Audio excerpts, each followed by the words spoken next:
शंकर के मंदिर में प्रतिदिन जाने वाले को और एक और चीज अपने स्मरण में रहे, अगर शिव के मंदिर नहीं जा सकते तो अपने घर में जो शिवलिंग है उस पर जल चढ़ाओ।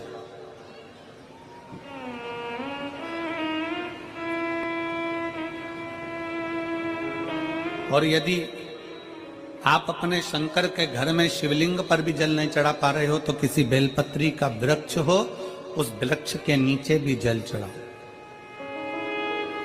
और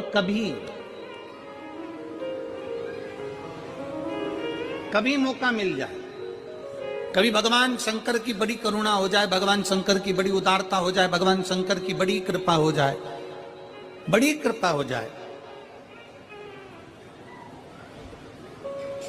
भगवान शंकर जिस दिन तुम्हारे ऊपर बड़ी कृपा कर दे, किसी सोमवार को 3 नियम बना लो। जिस दिन मेरा भोले बाबा तुम पर कृपा कर दे उस दिन सोमवार का एक नियम बना कि महीने का एक सोमवार मुझे ऐसा करना है, 3 नियम धारण करना है महीने के सोमवार को। पहला, सुबेरे जाकर शंकर भगवान को 1 लोटा जल चढ़ाना है। दूसरा, दोपहर के समय पर जाकर मुझे बेलपत्री के वृक्ष के नीचे एक चावल का दाना रखकर बेलपत्री की 7, 11, 21, 108, 51 जितनी परिक्रमा आप लगा सकते हो वो लगाना है। और तीसरा, बेलपत्री के वृक्ष के नीचे और शंकर के मंदिर के दरवाजे पर मुझे एक घी का दीपक लगाना है। बस ये 3 नियम जिसने महीने में एक बार ले लिया, समझ लो उसको पीछे हटने की जरूरत ही नहीं, वो आगे ही बढ़े। महीने के किसी एक सोमवार का ऐसा नियम बना लो कि मुझे 3 नियम धारण करना है महीने के किसी भी एक सोमवार को। हम ये नहीं कहेंगे कि तुम सोमवार 5 पढ़ रहे हैं तो 5 को करो, 4 पढ़ रहे हैं तो 4 को करो, 3 पढ़ रहे हैं तो 3 को करो। तुम तो महीने का एक सोमवार का नियम बना। और मेरी जीजियों से, मेरी बेटियों से जो विदेश में रह रही हैं, जो कहीं बाहर रह रही हैं, कहीं बड़े शहर में रह रही हैं, जो रोज मंदिर नहीं जा सकते, हर किसी महीने के एक सोमवार को भी ये नियम निर्धारण कर सकते, तो उनसे कहेंगे कि 3 महीने में एक सोमवार का नियम बना लो। 3 महीने में नहीं बना सकते तो 6 महीने में एक सोमवार का नियम बना लो। और 6 महीने में नहीं बना सकते तो 1 साल में एक सोमवार का ऐसा नियम बना लो कि मैं साल का एक सोमवार ऐसा रहूंगी कि सुबह सोमवार के दिन मंदिर में जाकर जल चढ़ाऊंगी, दोपहर में जाकर बाबा को एक अक्षत का दाना रखकर, अक्षत का मतलब है कि बाबा मेरी दिनों दिन उन्नति करना। बेलपत्री के वृक्ष के नीचे जो अक्षत रखा जाता है वो उन्नति के लिए रखा जाता है। शंकर के शिवलिंग पर जो अक्षत रखा जाता है वो रोग मुक्ति के लिए रखा जाता है। अशोक सुंदरी पर जो अक्षत रखा जाता है वो संतान प्राप्ति के लिए रखा जाता है। षडानंद कार्तिकेय की ओर जो अक्षत रखा जाता है वो हमारे बच्चों की सुख समृद्धि के लिए रखा जाता है। विनायक की ओर, गणेश जी की ओर जो अक्षत रखा जाता है वो हमारे घर में कोई मंगल कार्य आ जाए उसके लिए रखा जाता है। और जो पीठिका होती है जिसपे शिवलिंग रखा होता है, पार्वती जी का हस्तकमल, उस पर अक्षत रखा जाता है तो नारी के अखंड सौभाग्य के लिए रखा जाता है। अक्षत रखने का भी तरीका है।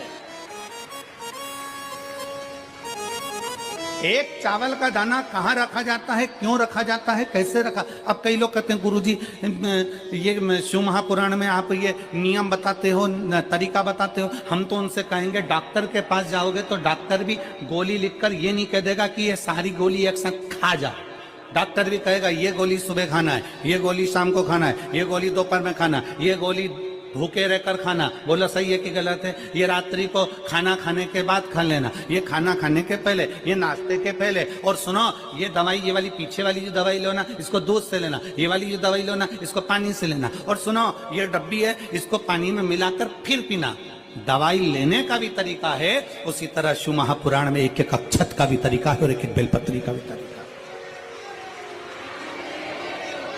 अब मान लो कई लोग कहते हैं गुरुजी आप ये तरीका बताते हो शिव पुराण के माध्यम से, कई लोगों के मन में संशय जागता है, तो अगर हम एक साथ चावल चढ़ा दे तो उसका क्या तरीका है? तो हमारा निवेदन है डॉक्टर जो दवाई ले एक ही बार में निपटा जाए, एक ही बार में खा ले। दवाई एक बार में पूरी खा गए असर नहीं करेगी, इसमें डॉक्टर का कोई दोष नहीं है। उसने तो बताया था ऐसे लेना, ऐसे लेना। और तुमने मैं डॉक्टर साहब ने पूछा दवाई पूरी ली, शाम की दवाई भूल गई थी, सवेरे की दवाई भूल गई थी, ये दवाई भूल गई थी। डॉक्टर कहेगा हमने तो नियम बताया तब तुमने नहीं खाई, तो असर कहां से करेगी? तुम असर कब करती है? जब हम पूजन के तरीके को जान जाएं, जब हम अर्चना के तरीके को जाएं।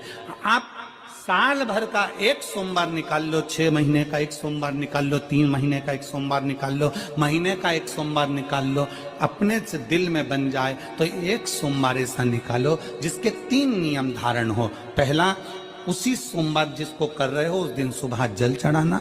दूसरे, दोपहर के समय पर जाकर बेलपत्री के वृक्ष के नीचे एक चावल का दाना रखना और परिक्रमा बेलपत्र की जितनी तुमसे बन जाए, जितनी तुम्हारे शरीर की कैपेसिटी हो, जितना तुम्हारा शरीर चलते बन जाए।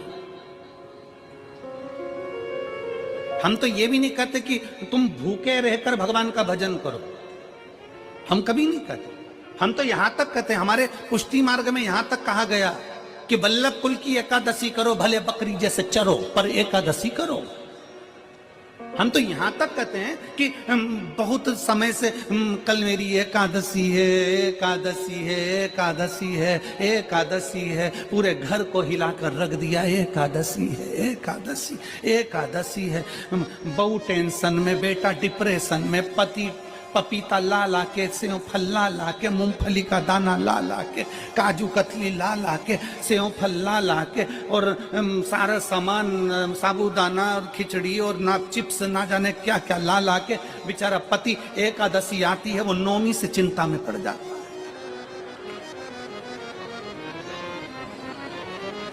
हम तो ये भी नहीं कहते कि तुम व्रत बहुत भारी करो, तुम व्रत उपास भी बहुत बहुत टेंशन वाला करो, ना ना ना।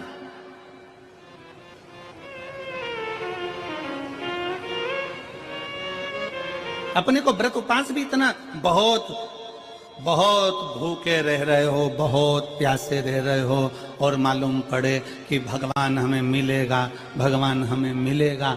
भगवान कहता है कि देख भाई, मैं भी भूखा नहीं रहता, तू भी भूखा मत रहे, मैं भी चकाचक रहता हूं, तू भी चकाचक रहे, मैं भी अपने। और भगवान शंकर तो ये भी कहते हैं कि अपना परिवार भी मत छोड़ो। मेरे पास में पार्वती भी, एक ही देवता है जो विद फैमिली मंदिर में बैठता है।